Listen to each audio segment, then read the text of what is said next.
Shalom Bapak Ibu Saudaraku yang Tuhan Yesus kasihi. Jumpa kembali dalam khotbah Kristen hari ini.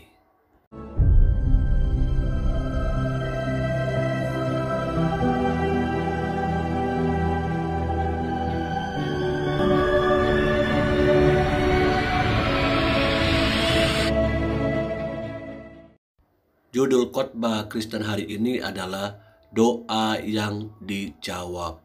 Tema Sinode GBI tanggal 10 Juli 2022. Mari kita berdoa. Bapa kami yang baik, Bapa yang kami sapa dalam nama Tuhan Yesus Kristus. Hari ini kembali kami mau belajar dan dilawat oleh firman Tuhan. Kiranya setiap pribadi boleh membuka hatinya untuk hidup seturut dengan kehendak Tuhan. Engkau ajar kami hari ini untuk dapat belajar berdoa dengan benar seperti doa yang Engkau ajarkan kepada kami. Berfirmanlah dalam nama Tuhan Yesus Kristus, Juru Selamat kami. Haleluya. Amin. Bapak Ibu Saudaraku yang Tuhan Yesus kasihi, Injil Matius pasal 6 ayat 9 sampai dengan 13 menjadi ayat bagi kita. Karena itu berdoalah demikian. Bapa kami yang di sorga, dikuduskanlah namamu, datanglah kerajaanmu, jadilah kehendakmu di bumi seperti di sorga. Berikanlah kami pada hari ini makanan kami yang secukupnya, dan ampunilah kami akan kesalahan kami, seperti kami juga mengampuni orang yang bersalah kepada kami. Dan janganlah membawa kami ke dalam pencobaan, tetapi lepaskanlah kami daripada yang jahat. Karena Engkaulah yang empunya kerajaan dan kuasa dan kemuliaan sampai selama-lamanya. Amin. Ini adalah menjadi ayat buat kita bersama-sama belajar apa arti doa yang Tuhan Yesus ajarkan kepada kita. Dalam Yakobus pasal 5 ayat 16 bagian B tuliskan, doa orang yang benar bila dengan yakin didoakan sangat besar kuasanya. Namun bukan berarti doa yang kita ucapkan kepada Tuhan menjadi sebuah mantra bagi orang percaya, karena doa tidak menjadikan Tuhan sebagai mesin ATM untuk memenuhi semua kebutuhan kita, semua keinginan kita. Yesus sudah memberikan petunjuk dan etika bagaimana kita berdoa untuk dipahami agar doa-doa kita dijawab. Seperti dalam doa Bapa kami tadi yang sudah kita baca bersama-sama. Doa bukan menjadi sebuah alat satu-satunya untuk kita, lihat baik-baik, memaksa Tuhan, memenuhi kebutuhan, keperluan, bahkan gaya hidup kita. Karena doa itu juga adalah hubungan keintiman, intimasi kita dengan Allah. Bagaimana mungkin sebagai orang percaya kita tidak memiliki kehidupan doa? Martin Luther pernah berkata, doa itu adalah nafas hidup orang percaya. Artinya orang Kristen, orang percaya yang tidak pernah membangun keintiman melalui doa, maka hidupnya akan menjadi kering, hidupnya akan menjadi hampa, bahkan hidupnya jauh dari perkenanan Tuhan, hidupnya jauh dari apa yang Tuhan inginkan dalam hidup kita. Hari ini kita akan belajar beberapa petunjuk dan etika di dalam kita berdoa. Bagaimana caranya supaya saya dan saudara itu bisa berdoa sesuai dengan maksud dan keinginan Tuhan. Bukan berdoa sesuai dengan keadaan isi hati kita. Kalau lagi mood kita berdoa. Kalau lagi senang kita lupa berdoa. Kalau lagi susah baru ingat berdoa. Yang pertama, berdoa dengan tidak munafik.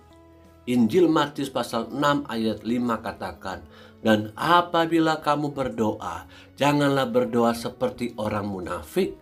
Mereka suka mengucapkan doanya dengan berdiam dalam rumah-rumah ibadat dan pada tikungan-tikungan jalan raya, supaya mereka dilihat orang. Aku berkata kepadamu, sesungguhnya mereka sudah mendapat upahnya." Orang-orang seperti ini berpikir bahwa doanya itu dijawab, dikenan oleh Allah. Padahal Allah sangat membenci orang-orang yang berdoa seperti ini. Mereka berdoa dengan tujuan supaya dapat dilihat orang bahwa mereka dikatakan orang beragama atau orang rohaniawan. Bukan, tapi doa yang Tuhan inginkan adalah antara kita dengan Dia. Amin. Tidak munafik.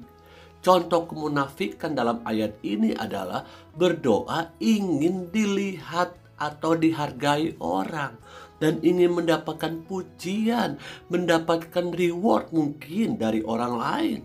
Oleh sebab itu mereka berdoa di tempat-tempat umum, di tempat-tempat yang terbuka, yang dapat dilihat orang, yang dapat dinilai oleh orang. Wah, doanya bagus, kalimatnya indah, dan lain sebagainya.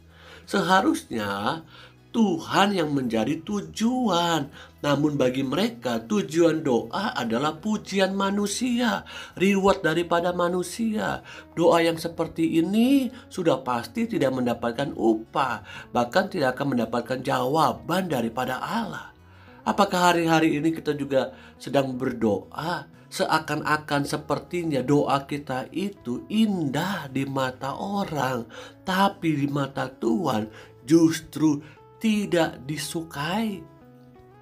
Halo, kekristenan, hubungan kita dengan Allah, Allah menilai hati kita, tapi sesama kita menilai buah dari sikap hati kita. Apakah tujuan doa kita itu supaya dapat dinilai orang bahwa kita orang yang beragama atau orang rohaniawan? Jauhkanlah itu daripada kita. Yang kedua, berdoa dengan tidak bertele-tele. Injil Matius pasal 6 ayat 7 katakan, "Lagi pula dalam doamu itu, janganlah kamu bertele-tele seperti kebiasaan orang yang tidak mengenal Allah. Mereka menyangka bahwa karena banyaknya kata-kata doanya akan dikabulkan." Ini doa yang bertele-tele, saudaraku. Bapa di sorga tidak membutuhkan banyak kata yang tidak bermakna, yang tidak berarti, atau hanya sekedar basa-basi. Tuhan lebih suka komunikasi batin yang di dalam. Tahap ini terjadi komunikasi dua arah yang membangun keintiman. Pribadi yang sangat akrab sebagai kekasih. Keintiman inilah yang akan menggerakkan hatinya Tuhan.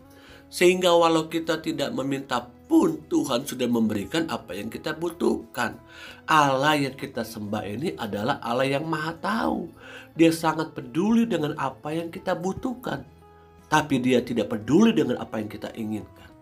Dengar baik-baik. Apakah doa kita itu adalah doa lahir karena sebuah kebutuhan terhadap sesuatu atau keinginan daging kita? Ya, karena daging kita ingin selalu dimanja, ingin selalu hidup nyaman, ingin selalu hidup enak, hidup secara instan. Mari kekasih-kekasih yang Tuhan Yesus rindukan, bangun sebuah kehidupan doa itu lahir dari sebuah keintiman. Saya percaya seperti Bapa yang baik, ketika melihat anaknya membutuhkan sesuatu, maka Bapa yang baik itu akan memberikannya kepada anaknya. Karena anaknya adalah anak yang baik. Dengar baik-baik, anak yang baik. Anak yang selalu membangun keistimewaan, keintiman dengan bapaknya. Bukan anak yang jarang membangun komunikasi, lalu tiba-tiba datang minta sesuatu kepada bapaknya. Bukan seperti itu. Celakanya banyak orang-orang percaya, banyak orang-orang Kristen yang membangun hubungan doa itu ketika menginginkan sesuatu, mengharapkan sesuatu daripada Tuhan. Wow, hari-hari ini, di akhir daripada akhir zaman ini, ingat baik-baik, kasih manusia itu mulai dingin. Bukan hanya kepada sesama, tapi juga kepada Tuhan. Mereka bisa rela meninggalkan kepercayaan mereka kepada Tuhan karena mendapatkan jawaban instan yang datang daripada dunia ini. Yang ketiga, dikatakan doa yang tidak meragukan Tuhan. Injil Matius pasal 6 ayat 8 katakan, jadi janganlah kamu seperti mereka. Siapa maksudnya? Orang-orang yang tadi, yang berdoa bertele-tele, ya, yang berdoa merasa diri benar, karena Bapa mengetahui apa yang kamu perlukan sebelum kamu minta kepadanya. Amin. Doa tidak meragukan Tuhan. Kita berdoa karena sadar bahwa kita sudah tidak sanggup lagi untuk mengatasi masalah-masalah yang kita hadapi. Kita perlu bantuan tentunya dari Tuhan untuk menolong kita. Namun dalam prakteknya, disadari atau tidak, seringkali kita berdoa dalam sebuah keraguan-raguan. Doa harusnya merupakan kesadaran bahwa kita punya Allah yang mampu dan bersedia menolong kita. Ketika saya dan saudara berdoa kepada Allah, ingat baik-baik bahwa doa yang kita sampaikan ini kepada pribadi yang menciptakan kita, kepada Allah semesta alam ini. Allah ciptakan alam semesta ini dengan berfirman, maka jadilah terang. Bagaimana mungkin kita sebagai seorang manusia meragukan apakah Tuhan dengar atau tidak doa kita? Memang jawaban doa daripada kita kepada Tuhan itu ada 3, ya, tunggu, dan tidak. Namun saya percaya dari 3 jawaban doa ini pun Tuhan pasti punya rancangan yang terbaik buat kita. Karena tidak selamanya Tuhan akan menjawab doa kita dengan cepat, dengan jawaban iya. Tapi Tuhan juga bisa mengajar, melatih iman kita untuk wait and see, belajar, menunggu dan melihat waktunya Tuhan. Namun Tuhan juga mampu berkata tidak terhadap apa yang kita doakan, saudaraku. Karena Dia tahu ke depannya apa maksud tujuan daripada doa kita dan dampaknya apa buat kita. Mari bersama-sama lewat firman Tuhan yang singkat hari ini, kiranya kita belajar untuk berdoa seperti yang Tuhan ajarkan. Doa yang dijawab oleh Tuhan itu. Amin. Doa yang dijawab oleh Tuhan, doa yang sesuai dengan isi hatinya Tuhan, bukan doa yang sesuai dengan keinginan maunya kita, hatinya kita. Serahkanlah semua kepada Tuhan. Bukankah ada firman Tuhan katakan, serahkanlah segala kekhawatiranmu kepada Tuhan. Amin. Apa sih yang menjadi kekhawatiran kita hari-hari ini? Mungkin kita sedang khawatir dengan suami kita yang belum punya pekerjaan tetap. Atau kita sedang khawatir dengan istri kita saat ini yang sedang sakit. Atau sebagai orang tua kita sedang khawatir tentang masa depan anak-anak kita. Karena kita pun masih hidup berdampingan dengan COVID-19. Kita tidak tahu sampai kapan kita akan hidup seperti ini. Namun satu hal yang saya yakini dan percayai adalah Tuhan tidak pernah meninggalkan kita. Dan yang kedua, Tuhan pasti akan menjawab doa-doa kita sesuai dengan tujuannya Tuhan. Karena Tuhan menghendaki kita memiliki hari depan yang penuh harapan. Amin. Dan yang ketiga, jangan pernah meragukan pertolongan Tuhan.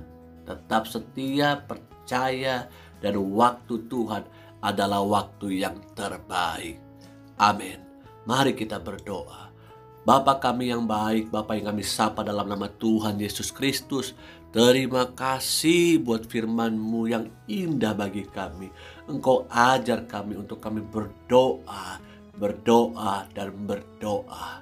Karena kami percaya ketika kami berdoa kepadamu, kami belajar untuk menyelaraskan isi hati kami dengan isi hati Tuhan. Kiranya Engkau menjawab tepat seperti waktumu dan tepat seperti rancanganmu dalam hidup kami.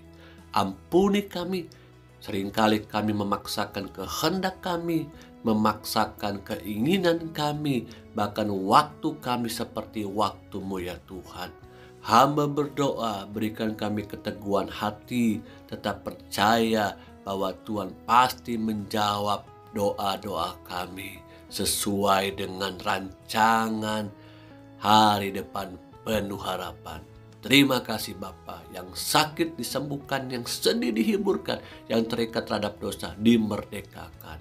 Mari Bapak Ibu Saudaraku, angkatlah kedua tanganmu, terimalah berkat daripada Allah Bapa, cintanya yang kuat, anak yang tunggal Yesus Kristus, pertolongan persekutuan dengan Roh Kudus menyertai hidup kita hari ini sampai selama-lamanya. Haleluya, haleluya, amin.